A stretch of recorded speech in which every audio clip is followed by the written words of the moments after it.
So hello students, welcome to physics. I am Impossible class.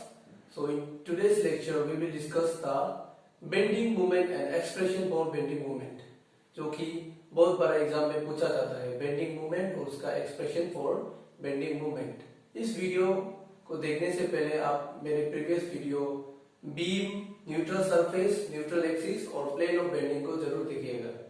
तो video में बढ़ने से पहले हमें कुछ टर्म्स जानना होगा जो कि मैं यूजुअली पढ़ाता हूँ। पॉइंट्स टू रिमेम्बर, पहला है angle equal to r by radius. Angle equal to r by radius. अगर मेरा ये एंगल है थीटा, ये मेरा आर्क है और मेरा ये रेडियस है, तो रिलेशन क्या है? एंगल जो आर्क बाय रेडियस का इक्वल होता है। दूसरा है strength equal to extension in length bye original length. Strength equal to extension in length bye original length, जो कि मैंने अपने प्रीवियस वीडियो में ऑलरेडी बताया है इसके बारे में प्रॉपर से। Young modulus is equal to stress by strain. फिर है stress equal to force per unit area. अगर विजुअल नहीं है तो ये फोर्स पर यूनिट एरिया, ये होगा stress. Stress equal to force per unit area. फिर है moment of force. Moment of force मतलब टॉर्क। कोई भी जगह पे अगर आप फोर्स लगाता है और वो रोटेशन करता है तो उसे बोलता है टॉर्क। जब किसी भी एरिया में अगर आप फोर्स लगाएगा और वो एरिया रोटेट करेगा तो उसको बोलता है टॉर्क या मोमेंट ऑफ फोर्स। जैसे कि हमारा घर का दरवाजा है, जब भी आप पुश या पुल करता है तो वो रोटेट करता है, तो उसमें हम क्या अप्लाई कर रहे हैं? टॉर्क अप्लाई कर रहा है, क्योंकि हमारा जो फोर्स लगाता है तो वो उसमें रोटेशन प्रोड्यूस करता है, इसलिए उसको कहते हैं टॉर्क या मोमेंट ऑफ फोर्स। तो जिसका फॉर्मूला आता है फोर्स इनटू परपेंडिकुलर डिस्टेंस। फिर है moment of inertia of a rectangular plane. Moment of inertia of a rectangular plane या rectangle about an axis and perpendicular to its length. ये जो formula आपको याद करना होगा, इसका detail description moment of inertia में मिल जाएगा आपको। तो I is equal to m d square by 12। तो ये d जो इसका थिकनेस है, एम डी स्क्वायर बाई 12। इस फॉर्मूला को हम आगे यूज करने वाले हैं। फिर है जनरल जो मोमेंट ऑफ इनर्शिया और रेडियस ऑफ जाइरेशन का रिलेशन है, I इक्वल टू एम के स्क्वायर। m हो गया मास और k है मेरा रेडियस ऑफ जाइरेशन। तो अब हम चलते हैं अपने टॉपिक के अंदर। Bending movement.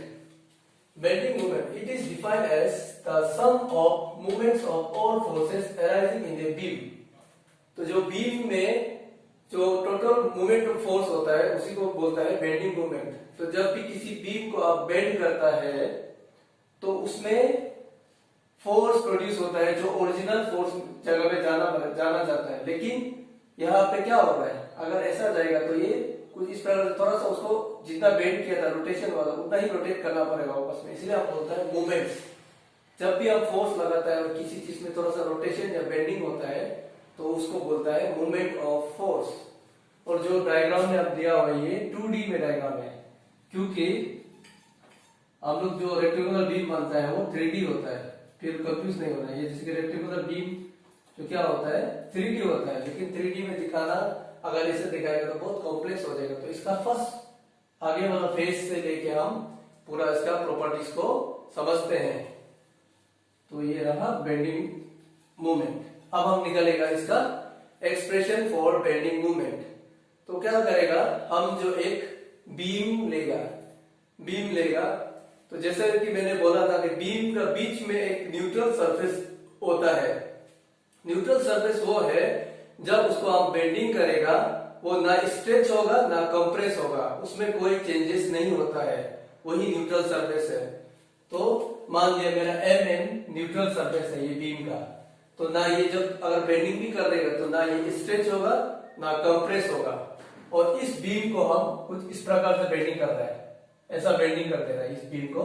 तो बेंडिंग करने से ये फॉर्म में आ जाएगा। बेंडिंग करने के बाद इस फॉर्म में आ जाएगा। तो मेरा न्यूट्रल सरफेस तो ऑलमोस्ट स्ट्रेट ही होगा क्योंकि उसमें कुछ चेंजेस नहीं होगा। लेकिन क्या पाया है कि न्यूट्रल सरफेस का नीचे वाला जगह जो कंप्रेस हो गया है, छोटा हो गया है, जबकि ऊपर वाला जगह जो लंबा हो गया है। ये जैसे जैसे आप ऊपर जाएगा तो इसका लेंथ बढ़ते जाएगा, लेकिन जैसे न्यूट्रल सरफेस से नीचे जाएगा तो ये छोटा होते जा रहा है, यहाँ से यहाँ छोटा छोटा फिर लंबा होते जा रहा है।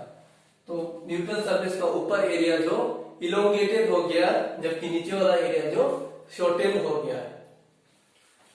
फिर हमने क्या किया, एक स्मॉल सेक्शन माना है CDEF, एक स्मॉल सेक्शन माना है जो एंगल थीटा बनाता है सेंटर O में, और AB को माना है लॉन्गिट्यूडिनल फिलामेंट, ऊपर वाला इसको AB माना है लॉन्गिट्यूडिनल फिलामेंट, जो डिस्टेंस Z डिस्टेंस से है, MN फिलामेंट से Z डिस्टेंस पे है। तो वर्डिंग में पहले देखिएगा तो आपको और क्लियर हो जाएगा। Let a straight beam is bent in the form of a circular arc by applying deforming forces at the ends। तो एक स्ट्रेट बीम को हमने बेंड किया है, दोनों साइड में डिफॉर्मिंग फोर्स को लगा के सर्कुलर आर्क जैसा फॉर्म ले लिया है। Due to bending, filaments lying on the outer side are elongated, while those lying on the inner side are shortened। तो बेंडिंग का वजह से जो फिलामेंट्स है, क्योंकि बीम क्या होता है, बीम जो आप 2D में दिखा रहा है पर ये 3D में होगा। 3D में जो बीम है रेक्टेंगुलर बीम, तो बहुत सारा फिलामेंट्स होता है उसका अंदर, बहुत सारा लेयर, एक लेयर, दो लेयर ऐसे करके तो रेक्टेंगुलर बीम बनता है, बहुत सारा लेयर के ऊपर। तो उस लेयर को बोलता है फिलामेंट्स। तो बेंडिंग का वजह से जो फिलामेंट्स है, तो ये 2D में आप इसको फिलामेंट्स मानिए सबको, ये भी फिलामेंट्स है, ये भी फिलामेंट, ये तो न्यूट्रल फिलामेंट है और ये नीचे वाला फिलामेंट है। तो बेंडिंग जब होता है तो न्यूट्रल सरफेस का ऊपर वाला फिलामेंट जो लंबा हो जाता है, जबकि नीचे वाला फिलामेंट जो छोटा हो रहा है। So due to bending, filaments lying on the outer side are elongated, while those lying on the inner side are shortened। Now consider a small section CDEF। तो small section मान लो CDEF of a bent beam which subtends an angle theta at the center O। तो जो कि centre O में जाके angle theta बना रहा है, पूरा एंगल थीटा बना रहा है, पूरा एंगल थीटा बना रहा है। फिर क्या किया, late AB be the longitudinal filament at a distance Z from neutral surface MN। तो हमने माना है AB जो लॉन्गिट्यूडिनल फिलामेंट मान लिया, जो कि डिस्टेंस Z में, परपेंडिकुलर डिस्टेंस Z में, किससे, न्यूट्रल फिलामेंट MN से है। तो फिर चलते हैं अभी इसका जो डेरिवेशन के ऊपर किस तरह से हमें डिराइव करना होगा इसे। तो डायग्राम को मैंने नहीं मिटा रहा हूँ, तो अब मैं इसका डेरिवेशन करता हूँ। ये रहा इसका theory part.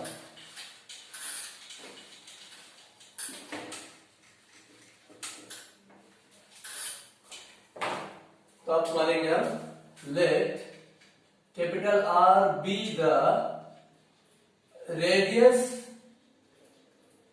of neutral axis MN।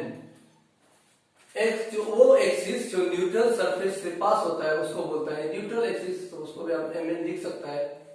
तो अब आप क्या यूज करेगा, एक फॉर्मूला यूज करने वाला है, angle equal to R by radius, angle equal to R by radius, इस फॉर्मूला को यूज करेंगे अभी। तो पहले आप लिखिएगा इसके लिए OMN के लिए, OMN के लिए लिखेगा। तो MN क्या होगा, तो ये MN जो अंदर लिखना होगा आपको, मैंने बाहर लिख दिया है, तो ये MN जो अंदर लिखना होगा, MN को अंदर लिख दीजिएगा। तो MN के लिए क्या होगा, MN क्या होगा मेरे, इस जगह का MN, मैं यहाँ डायग्राम ड्रॉ कर दे रहा हूँ, जो कि ये है। तो ये है MN क्या है, आर्क है, MN आर्क है। तो आर्क MN है, और एंगल क्या है, थीटा है, और रेडियस क्या है r है, तो r equal to angle into radius. Angle क्या है थीटा है और रेडियस क्या है, रेडियस क्या है r है, तो mn इक्वल टू क्या होगा थीटा r। इसको मानेंगे क्वेश्चन नंबर 1। अब हम लेगा ए बी के बारे में। सिमिलरली ए बी थोड़ा सा ऊपर है तो ऊपर बना लो ए बी को, सबको ए बी दूसरा फिलामेंट ए बी के लिए, तो ए बी के लिए भी एंगल सेम है पर रेडियस क्या हो जाता है, यहां से यहां तक आर था ना, तो रेडियस होगा यहां से यहां तक जेड है, तो रेडियस ओवरऑल रेडियस क्या हो जाएगा आर प्लस जेड, क्योंकि इधर से इधर ए बी एम एन तक आर है लेकिन आपको ए बी तक जाना है तो r plus z. Also A B equal to same, angle तो सेम है, एंगल इज थीटा और रेडियस क्या है इसका r plus z, so equal to theta into z plus are.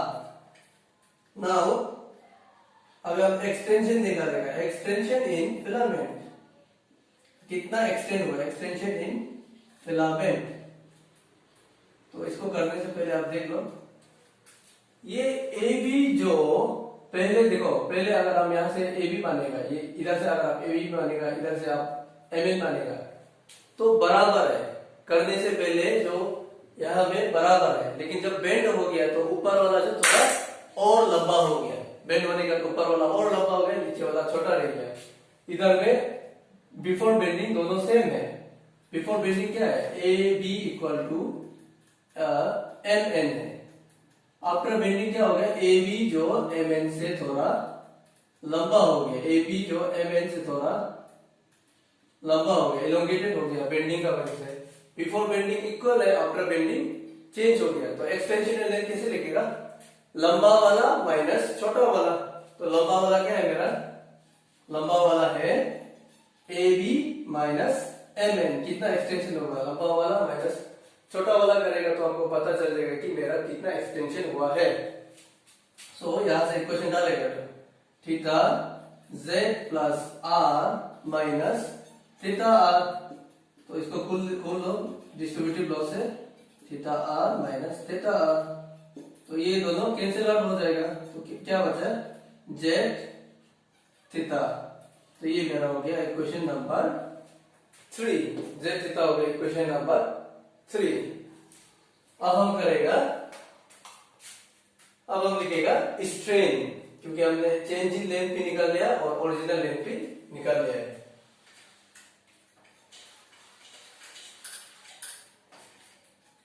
तो अब स्ट्रेन इक्वल टू क्या है, स्ट्रेन क्या है change in length means extension in filament, extension in filament जो लेयर होता है उसी को फिलामेंट बोलता है, extension in filament by original length, extension in filament by original length. Extension of filament क्या है, इक्वेशन 3 से पता चल रहा है कि थीटा जेड है, एक्सटेंशन कितना एक्सटेंशन हुआ है थीटा जेड एक्सटेंशन हुआ है, और ओरिजिनल कितना है, ओरिजिनल कितना है एम एन, क्योंकि एम एन पहले भी स्ट्रेच नहीं हुआ है और बेंडिंग करने का बाद भी वो सेम ही बैठा है, एम एन जो कुछ चेंज नहीं होगा क्योंकि वो न्यूट्रल सरफेस है, ना ही वो स्ट्रेच होगा ना ही वो कंप्रेस होगा, तो सेम रहेगा। तो ओरिजिनल लेंथ क्या है एम एन, सो ध्यान से ओरिजिनल लेंथ है एम एन, क्योंकि वो ना स्ट्रेच हो रहा है ना ही कंप्रेस हो रहा है, तो theta theta cancel, so z by r, तो स्ट्रेन हो गया, ये इक्वेशन नंबर 4। अब हम यूज करेगा योंग मॉडुलस को, तो नीचे का बेटा दे रहा हूं मैं, तो ये हो गया मेरा इक्वेशन नंबर 4। अब Young modulus y equal to, Young modulus y equal to stress by strain, Young modulus y equal to stress by strain, तो स्ट्रेस इक्वल टू क्या लिखेगा y into strain, stress equal to y into strain लिखेगा, cross multiply किया है तो y।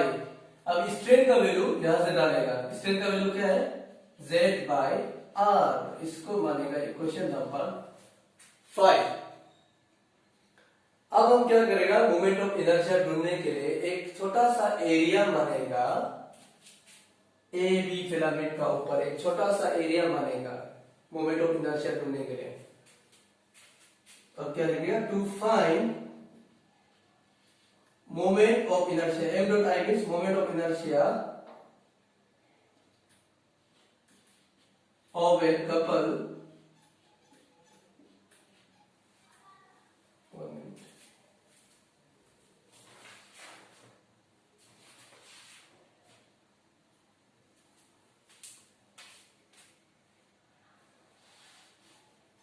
to find moment of inertia of the couple, consider a small area del small a।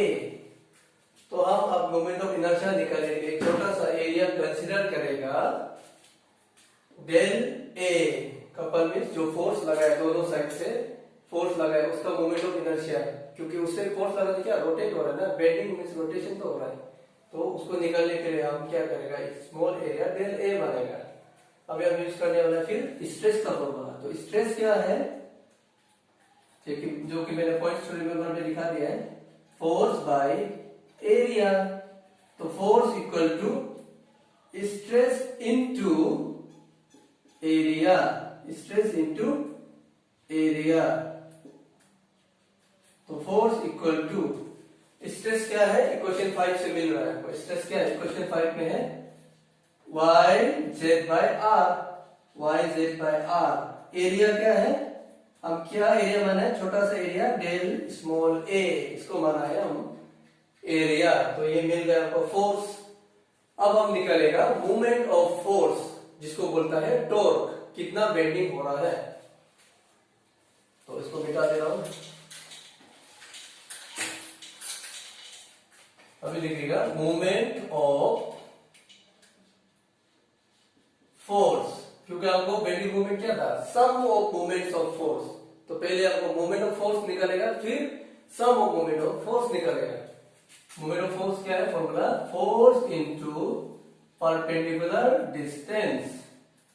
Force क्या है, force तो यहां से निकला हुआ है y z by r del small a into perpendicular distance. तो हम ये एरिया माना है यहाँ पे, तो परपेंडिकुलर डिस्टेंस क्या है उसका, जेड है। कहां से, न्यूट्रल सरफेस से परपेंडिकुलर डिस्टेंस क्या है, इधर से इधर जेड है, और फिलामेंट हम यहाँ पे माना है, तो जेड होगा which is equal to y z square by r, या y del a z square, same चीज है। तो ये हो गया मेरा मोमेंट ऑफ फोर्स। अब हमको निकालना है sum of moment of force. तो सम ऑफ मोमेंट्स ऑफ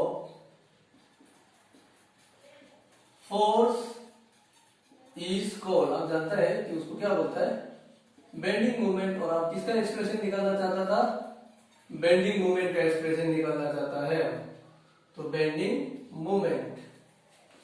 अब हम निकालेगा बेंडिंग मूवमेंट का फॉर्मूला, ऑलमोस्ट डेरिवेशन होने वाला है। तो अब लिखिएगा बेंडिंग मूवमेंट, अभी लिखिएगा बेंडिंग मूवमेंट क्या होगा, सम करेगा, तो y बाय r समेशन लगा दिया यहाँ पे डेल ए जेड स्क्वायर।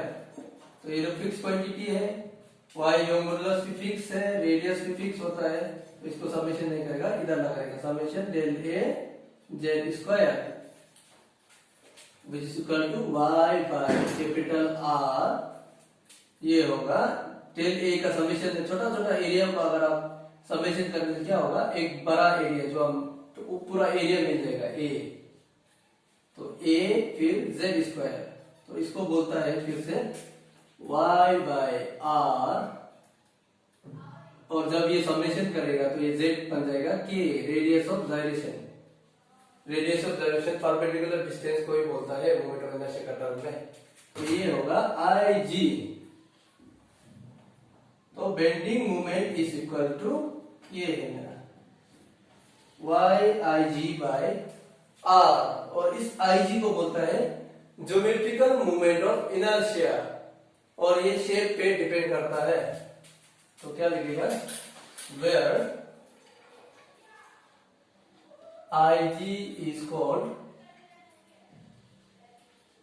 पहले IG इक्वल टू क्या है, IG इक्वल टू आप कुछ भी लिख सकते हैं, समेशन किसी में ही मिलेगा या ही मिलेगा, एक ही चीज है।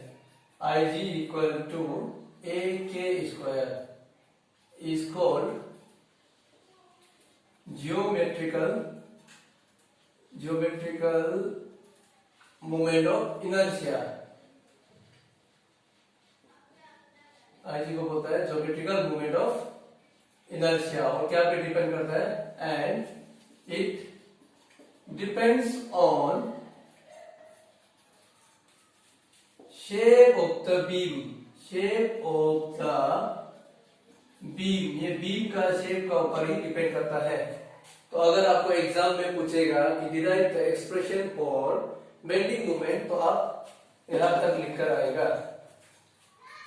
फिर एग्जाम में पूछा जाता है तो फ्लेक्सुअल रिजिडिटी कुछ भी नहीं है, y इंटू IG है, सिर्फ R नहीं लिखना है। तो फ्लेक्सुअल रिजिडिटी पूछता है, derive the relation for flexural rigidity, तो इससे एक स्टेप आगे करना होगा। Flexural rigidity is equal to, आपको सिर्फ ये फॉर्मूला लिखना है, R को छोड़ देना, y इंटू IG, ये है फॉर्मूला ऑफ फ्लेक्सुरल रिजिडिटी। अगर आपको बेंडिंग मोमेंट तक पूछेगा तो ये, और फ्लेक्सुरल रिजिडिटी तक पूछेगा तो सिर्फ R को नहीं लिखना, y इंटू IG। फिर इसका एक स्पेशल केस को करना होगा जो कि एग्जाम में पूछा जाता है, इसलिए मैं उस स्पेशल केस को कर रहा हूं। स्पेशल केस है, if the cross section is rectangular, तो अगर मेरा क्रॉस सेक्शन जो रेक्टेंगुलर होगा, तो अगर आपको यहां तक पूछा जाता है तो यहां तक, लेकिन आप रेक्टेंगल का केस में अगर डिस्क्राइब करोगे तो आपको इससे आगे पढ़ना होगा। तो if the cross section is rectangular, then क्या होगा, movement of inertia of a rectangular या रेक्टेंगुलर प्लेन लिख देगा, rectangular plane about an axis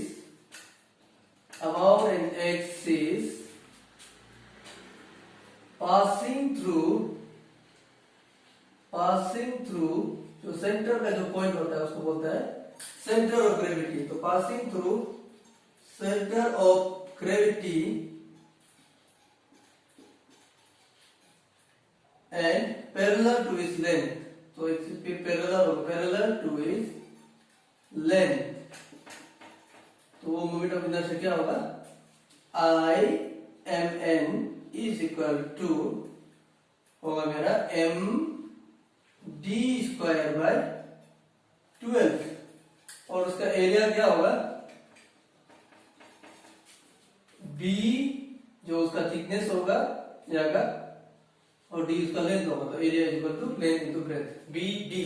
आपको BD ही मानना पड़ेगा क्योंकि जनरली बुक्स में BD ही दिया हुआ है, और एग्जाम में आपको BD का थ्रू से ही सोल्व करने मिलेगा। सो L मत सोचिएगा, BD ही लिखना होगा। मीन्स कुछ इस प्रकार से, ये अगर ये होगा D और ये होगा B।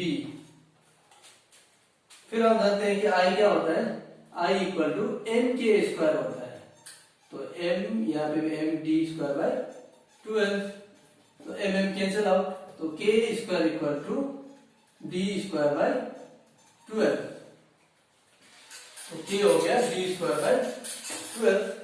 फिर हम क्या करेगा, हम जानते हैं कि IG क्या मिला हमको, IG equal to A small a into K square, तो यहाँ पे K का वैल्यू डालेगा, तो एरिया स्मॉल a क्या था, ये है एरिया, तो एरिया क्या है B इंटू D, और K क्या है D स्क्वायर बाय 12, तो BD क्यूब बाय 12।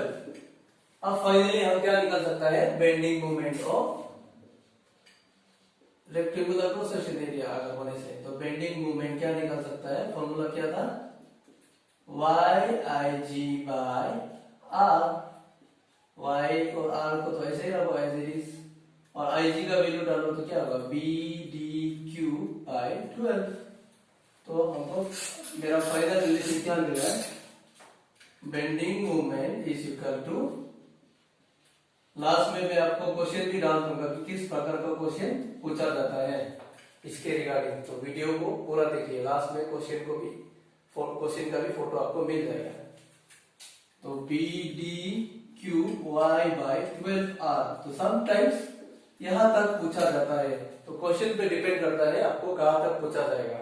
अगर आपको बेंडिंग मोमेंट तक पूछा है तो वहां तक लिखिए, फ्लेक्सुरल रिजिडिटी तक पहुंचे तो वहां तक लिखिए, और अगर आपको ये रिलेशन सीधा दिखा है, show that bending moment equal to B D Q Y by 12r, तो आप समझ लीजिए कि वो स्पेशल केस वाला रेक्टेंगुलर क्रॉस सेक्शन के बारे में बात कर रहे हैं। So thank you and please like and subscribe my channel.